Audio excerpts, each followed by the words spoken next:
le nom des récents chapitres où vous pouvez observer la présence de chiffres. En commençant par les 7 étoiles, puis les 6 monstres. Et la semaine prochaine, nous aurons le premier repas en 5 jours. 7, 6, 5. Nous savons que Fairy Tail adore le chiffre 7. La récurrence de ces nombres est tellement importante que Mashima a décidé de les dissimuler dans le nom de ses chapitres.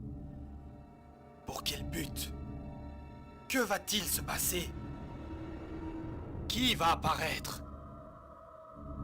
Quelle est la chose qui va se dévoiler? Qu'aura-t-on à la fin du compte à rebours? Y aurait-il la plus grande révélation de Fairy Tail qui nous attend? La réponse nous sera bientôt donnée. Chers abonnés, chers fans de Fairy Tail, le compte à rebours est lancé. Et plus rien ne pourra l'arrêter.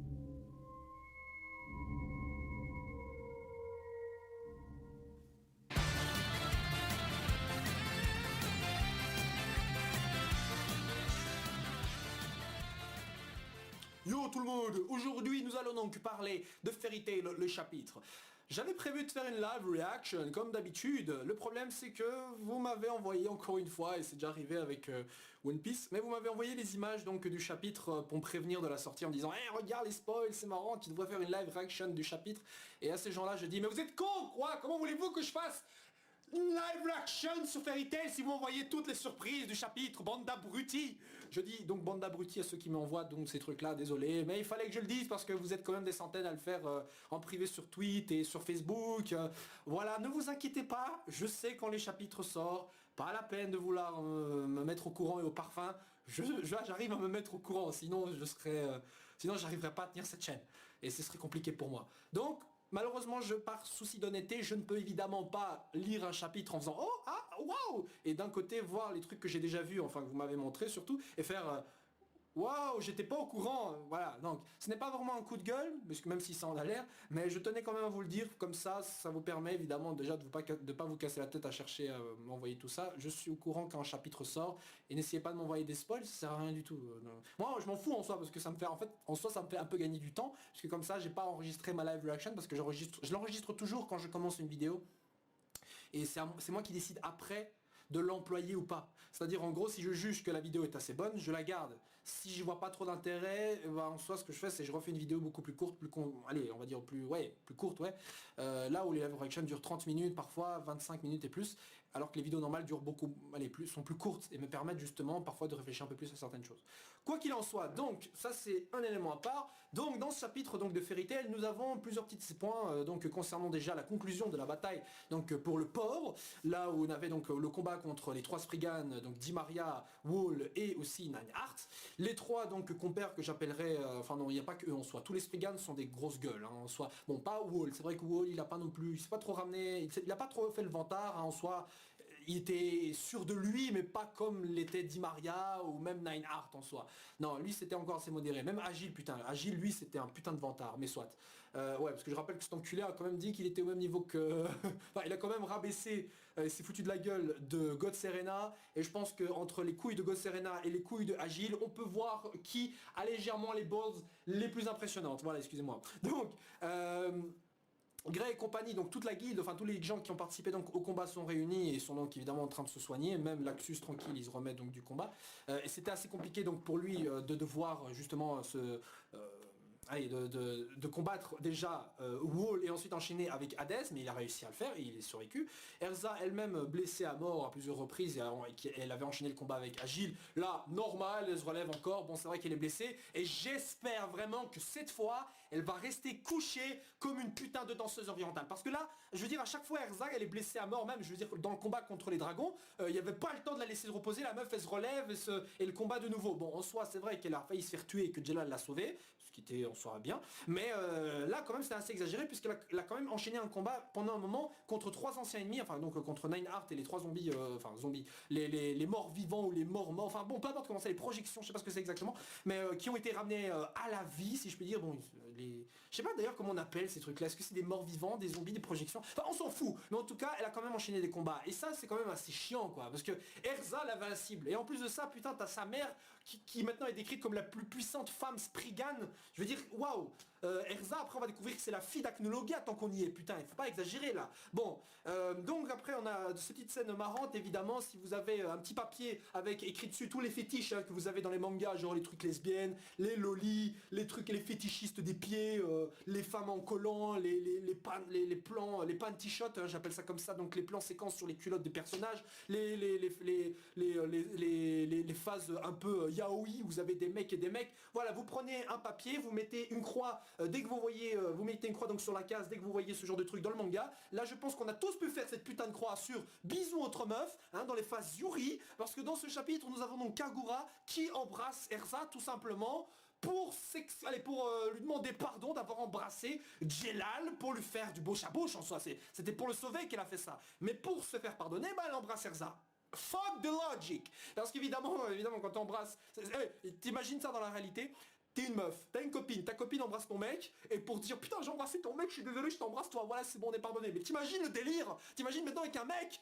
Non, bref, je trouvais ça con, mais c'était tellement un forçage, putain pire qu'un god dans un nouveau-né. Mais en tout cas c'est un forçage incroyable que nous fait Mashima ici pour une scène de bisous entre deux meufs. Bon, Kagura, d'ailleurs dans ce chapitre, heureusement est bien dessiné, voilà, c'était mieux que la semaine passée où dans les dernières pages t'avais Kagura qui avait pas de coups, mais ici je trouve que c'était mieux fait. Et Kagura à la base était un de mes personnages féminins préférés, mais ça c'était à l'époque, dans un futur antérieur, excusez-moi, voir ce genre de petites séquences, putain mais c'est vraiment le forçage de scène fan-service que nous sort Mashima ici. Mais bon en soi donc Erza évidemment assez surprise, et en soi elle est même pas au courant que Kagura fait du bouche à bouche à Jelal. D'ailleurs en parlant de Jelal, les Meredi ils sont justement en train de poursuivre donc les derniers soldats donc du continent d'Alvarez, enfin de l'empire d'Alvarez. Donc revoir aussi les anciens Horation 16, j'aimerais bien, puisqu'il était dit que voilà, Jelal et ses compagnons, alors qu'on a vu que Meredi, donc poursuivre les derniers soldats restants. Donc une grande victoire pour Fairy Tail. Oh, excusez-moi, j'ai dû éternuer et j'ai pas envie de couper ce montage, j'ai la flemme. Donc une victoire totale de Fairy Tail. Alors la seule grosse perte en soi n'est même pas dans Fairy Tail, puisqu'il est plutôt dans Lamia Scale, puisque Meredi, pardon pas Meredi, chez Lia, voilà, avait donc perdu sa magie, ne peut plus l'utiliser. Lyon donc fait le point, voilà, tu as perdu ta magie, mais tout le monde a un futur grâce à toi. Bon, en soi c'est vrai que si elle n'avait pas arrêté Di Maria, je pense aurait vaincu tout le monde. Une magie un peu inarrêtable. En parlant de Di Maria, on la revoit d'ailleurs. Haha. On la revoit dans ce chapitre enchaîné pieds et poings liés en fait. La meuf elle pleure, elle se rappelle des fois où se foutait de la gueule de Brandish, donc qui était capturé, et là elle commence à chialer en disant Brandish. Oui, parce que putain de merde Randy, Di Maria, tu n'as que ce que tu mérites, espèce de catin des îles. Parce que sérieusement, la meuf elle se la pète, elle se la raconte, mais elle se la raconte grave, putain. Mais elle se la racontait tellement avec sa magie invincible, je suis la reine, je sais pas, vous pouvez pas me battre. Putain de merde. Non, sérieusement, c'était un truc de fou, quoi. Et ça me faisait chier, putain, ça me faisait chier. Et là, j'ai joui, dans le sens évidemment pas figuré, mais voilà, ni littéral en soi. Non, en fait, j'ai vraiment kiffé de la voir chialer, parce que ça, c'était un kiff. Alors, soit Mashima a mis ça pour satisfaire les lecteurs, genre, haha, bien fait pour toi, salope. Ou alors, c'était pour qu'on soit un peu compatissant vis-à-vis de Di Maria, mais sérieusement, est-ce qu'il y a un couillon dans la salle ici qui s'est dit, oh non, pauvre Di Maria, putain, si vous êtes comme ça, les gens, donnez-moi 100 € parce que vous êtes vraiment des naïfs. Non, sérieusement. Je crois que là, c'est assez exagéré de se dire que putain, celui qui a ressenti quelque chose pour Di Maria est un gros pigeon. Non, sérieusement, c'est un putain de gros pigeon. Et si vous êtes des pigeons dans la vie, protégez-vous parce que les gens vont profiter. Ou alors, c'était pour nous dire que peut-être que Di Maria va... Bon, j'ai peur de le dire. Mais peut-être que Di Maria va devenir une gentille. Oh, et si ça arrive, putain de merde, à chaque fois je dis quand il y a un truc qui va arriver dans Fairy Tail, je dis à chaque fois je vais me couper une couille, je vais me couper une couille. Mais là sérieusement si ça arrive. Bon je pense pas qu'elle va rejoindre Fairy Tail, excusez-moi, mais dans le sens ça va devenir une sorte de petite alliée coopérante comme l'est actuellement Brandish. Bon, donc après on a le point donc des gens dans la guilde évidemment qui se préparent donc à affronter Auguste. Auguste donc encore une fois ici il y a la hype totale qui est faite pour ce personnage là et plus il y a de la hype plus je suis content c'est sûr pour Auguste mais en même temps plus moi ma crainte augmente, ma crainte parallèle de voir Auguste le pervers qui se fait one shot par un Lucy Kick et je l'avais déjà dit si Auguste se fait éjecter par un Lucy Kick j'arrête le manga. J'arrête le putain de manga. Vous m'entendez, je le dis, je le redis, je le souligne, Gras Police 71, ouais, Police Impact, tout ce que vous voulez. Mais sérieusement, si ça arrive, j'arrête. Putain, en plus il fait chaud, bordel de merde. Ah, bon, pour continuer donc ce que je disais, donc Auguste s'approche de plus en plus, et évidemment la guilde essaie d'établir une stratégie, mais Brandish donc qui en soi ne désire pas combattre pour Fairy Tail, décide donc d'aller négocier pour Auguste. Et c'est pas une mauvaise chose, d'ailleurs je suis content que Brandish garde quand même un peu, mais un peu sa dignité, même si elle avait perdu pendant un petit moment, mais elle a quand même gardé sa dignité et en soi n'a pas été totalement vaincue au combat. Bon en soi vous allez me dire elle a été capturée d'une manière totalement simple, le rhume des foins ou le pollen ou en tout cas le sable de Agile qui l'a distraite et que t'as derrière Kana qui fait hey ta gueule, boum, et elle tombe. Bon ça c'était un peu pour le coup assez dur à avaler, maintenant bon c'est passé, mais voilà au moins on n'a pas Brandish qui fait qui fait le clown, même si en soi c'est un personnage qui est assez drôle, donc ça la dénature pas, puisque depuis le début elle est comme ça. Ensuite, on a un petit point donc avec le fait que évidemment certains membres de la guilde ne lui font pas confiance, comme par exemple Doran Balt, mais c'est tout à fait normal qu'il ne fasse pas confiance donc puisqu'elle elle était quand même une ennemie et il y a jusqu'à très peu de temps, elle voulait tuer et assassiner Lucie. Mais Lucie évidemment, gentille comme elle est, dit non moi j'ai confiance en toi. Et j'aimerais bien pour le coup justement qu'elle se trompe, que Brandish en fait rejoigne vraiment Zeref. De nouveau, puisque bon je sais qu'elle a une dette envers Lucie et tout, mais il n'empêche que si elle a rejoint Zeref, c'était pour une bonne raison. Elle ne pouvait pas s'attendre à forcément retomber sur Lucie quand elle a rejoint les rangs de Zeref en tant que Spriggan. Donc je veux savoir comment ça se fait que Brandish est-elle devenue un Spriggan. Serait-ce vraiment pour retrouver uniquement la fille donc de Leila? Ça je ne sais pas du tout, mais j'aimerais vraiment qu'on développe ce petit côté là en tout cas. Oui, les raisons pour lesquelles les Spriggan sont devenus des Spriggan. C'est toujours intéressant de savoir pourquoi un méchant est méchant, puisque ça lui donne justement une nouvelle dimension, et ça permet au personnage d'être beaucoup plus attachant et beaucoup plus travaillé, donc justement que celui-ci paraisse en tout cas plus intéressant. Et donc on switch enfin donc à la partie avec Maman d'Erza. Pourquoi j'ai dit Maman d'Erza? Parce que certaines traductions appellent la mère d'Erza Irène, d'autres maintiennent le Erin. Hein, d'autres disent Eline ou voilà, et Hélène, voilà, il y a plein de trucs, il y a plein de traductions différentes. Pour le coup, je vais pas me casser le cul, hein, c'est comme les Gérard, Gélal, Gérald, en soi c'est plus ou moins la même chose, c'est juste des traductions différentes. Enfin Gélal et Gérard, en soi c'est le même truc, c'est juste prononcé de manière phonétique ou pas. Enfin peu importe à la japonaise, mais il n'empêche que je préfère dire la maman d'Erza pour l'instant avant d'être sûr. Donc Maman d'Erza se retrouve donc sur le mont Zonia.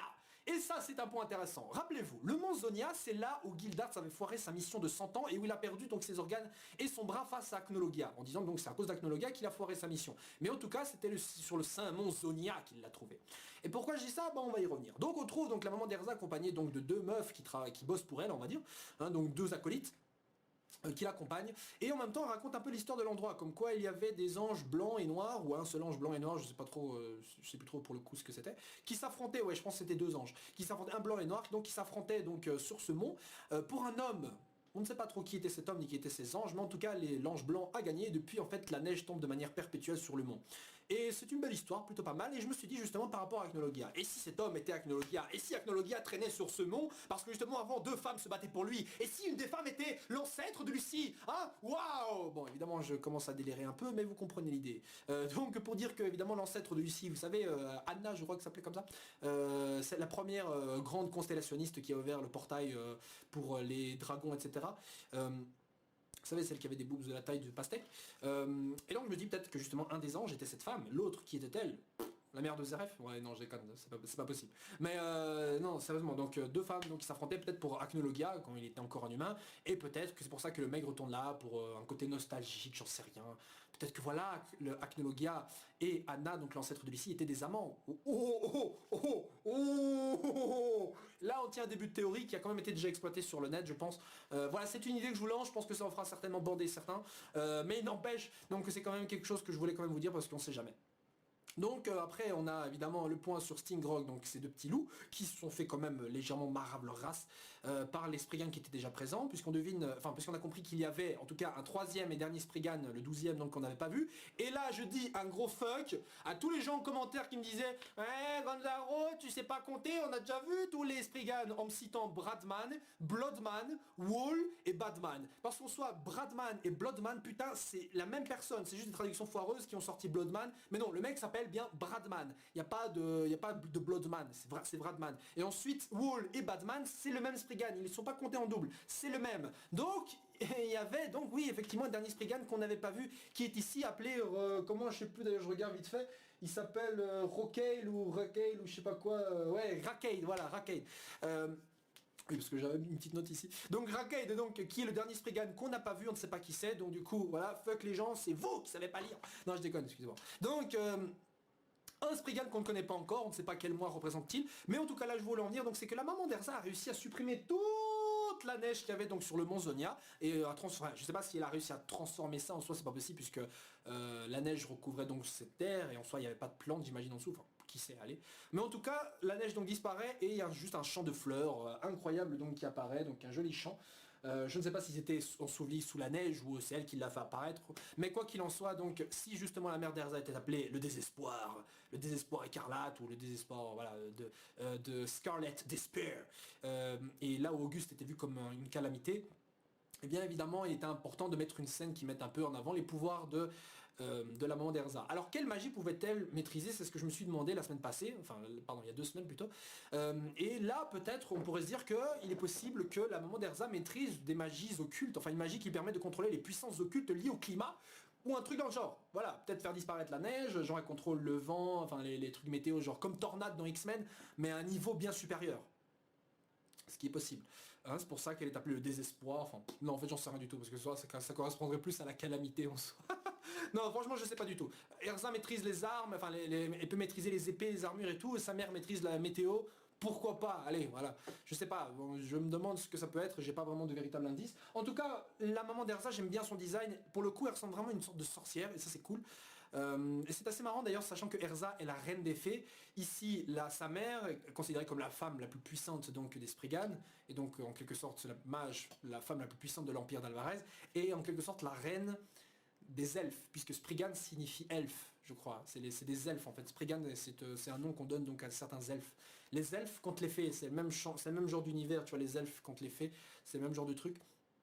Donc Titania, la reine des fées, et sa mère, la reine des elfes. Bon, le chapitre donc se termine ensuite sur Gagil évidemment qui dit aux dragons jumeaux, enfin plutôt les chiots jumeaux, les chiures, parce que c'est vraiment des grosses saloperies, Stingerog, putain de merde, ils se font pas respecter ces gens, c'est dommage parce que c'est quand même des Dragon Slayer, putain, c'est les seuls Dragon Slayer qui se font pas respecter, putain. Donc du coup Gagil dit bien ouais on va reprendre un peu les choses en main puisqu'on a 6 monstres avec nous, et là j'étais là, ouais attends, Lysana, Levi, ouais faut pas se foutre de notre gueule. Bon alors pour faire le point évidemment, on a donc 6 gentils contre 5 méchants, donc 3 Spriggan plus les 2 accompagnantes donc de la maman d'Erza. Ce qui fait que logiquement Gagil aura son combat solo contre un Spriggan, Mira Jane aura son combat solo contre un Spriggan, donc je pense que Gagil va se farcir Bradman ou l'autre, mais je pense que ça va être Bradman. Mira donc va se farcir évidemment la mère d'Erza, parce que voilà, Mira et Erza étaient rivales avant, donc Mira va se farcir la maman de celle-ci, ça semble logique, bon voilà, pourquoi pas. Et après il reste Rackay, donc le dernier Spriggan. Alors lui, c'est possible que ce soit un combat genre Lysana et Elfman contre lui, ou alors c'est Elfman solo contre lui, pourquoi pas, ça lui permettrait donc putain, j'en ai marre d'avoir de nouveau un combat donc à la hauteur des espérances, donc contre ce Spriggan, voilà, ou alors c'est genre, je sais pas, ça peut être plein de trucs, hein, ça peut être Panzer Lily et Elfman, mais en tout cas Elfman c'est obligé, il va combattre donc un des Spriggan. Et les 2 dernières, donc Levi et Lysana, voilà, elles vont affronter les 2 meufs qui accompagnent donc la mère d'Erza. Voilà, et je le dis pour la 53e fois, je rappelle que Levi a débloqué son second origin. Si Mashima est malin, il serait temps peut-être de mettre cet élément-là en avant dans le combat donc qui va commencer maintenant. Bon alors, le chapitre suivant va s'appeler donc... les 5 jours, 5 days worth of food, donc 5 jours d'équivalent de nourriture. Je sais pas ce que c'est. Maintenant ça peut être genre ouais Bradman, le dieu de la mort se nourrit de l'âme des gens, de la vie des gens, et donc il a dit ouais j'ai mangé l'âme des gens du continent d'Ishgar pendant 5 jours, c'était cool, je sais pas. Non sérieusement j'en sais rien. Mais je vous ai fait le topo au début de cette vidéo, mais sérieusement, on a ici une notion donc de 5 jours pour le chapitre suivant. Ici on parle de 6 monstres, et la semaine passée c'était les 7 étoiles. Y aurait-il pas un petit compte à rebours qui commence? Ça je sais vraiment pas du tout. Ce serait intéressant de se dire alors qu'est-ce qui risque d'arriver au chapitre au chapitre 490 ou 490, hein, voilà, qui risque qui arrive dans 5 semaines, donc dans 1 mois et 1 semaine, voilà. Donc d'ici mi-juin, donc j'ai hâte de voir ça, peut être intéressant, peut-être Acnologa qui arrive sur le champ de bataille, ou le compte à rebours pour Auguste, je sais pas du tout. Donc ce que je m'attends à voir en tout cas, c'est le fait qu'on entend Natsu déjà dire ouais j'ai botté le cul d'Auguste. Je sens que c'est ce qui va se passer. Auguste ne va pas se faire battre par Natsu, c'est pas ça que je veux dire. Mais que Natsu va aller affronter donc Auguste, mais va se prendre une violente dérouillée, et là qui on voit le Messie, Gildarts. Bah oui, Natsu et Gildarts, je veux dire, si Gildarts devait intervenir pour sauver quelqu'un, c'était soit Natsu, soit Kana. Et Kana pour l'instant, non. Donc ça va être Natsu. Et comme ça, on a Gildarts contre le dieu. Enfin, je dis le dieu, mais le roi de la sorcellerie, donc Auguste. Auguste contre Gildarts, le plus puissant homme mage, le roi de la sorcellerie de l'Empire d'Alvarez, contre le plus puissant mage de Fairy Tail et certainement du continent d'Ishgard, si on ne comptait pas God Serena. Mais voilà, là on a le vrai setup, on a la vraie fight. S'il revient pas là, putain de merde, je veux dire, même Akira Toriyama dans Dragon Ball, il avait oublié des éléments incroyables dans ce manga. Mais que Mashima lui oublie Gildarts, là j'arriverai pas à le pardonner. Oh non, je le pardonnerai jamais. Voilà les gens, c'était donc une vidéo assez longue concernant ce chapitre de Fairy Tail. Je pense que j'ai un peu dit tout ce que je voulais. Dites-moi votre avis sur ce chapitre, ce que vous en pensez, les idées concernant donc, la maman d'Erza, concernant ce petit compte à rebours secret qui a commencé. Voilà, donc on se retrouve la semaine prochaine pour le prochain chapitre de Fairy Tail. À la prochaine. Zoom.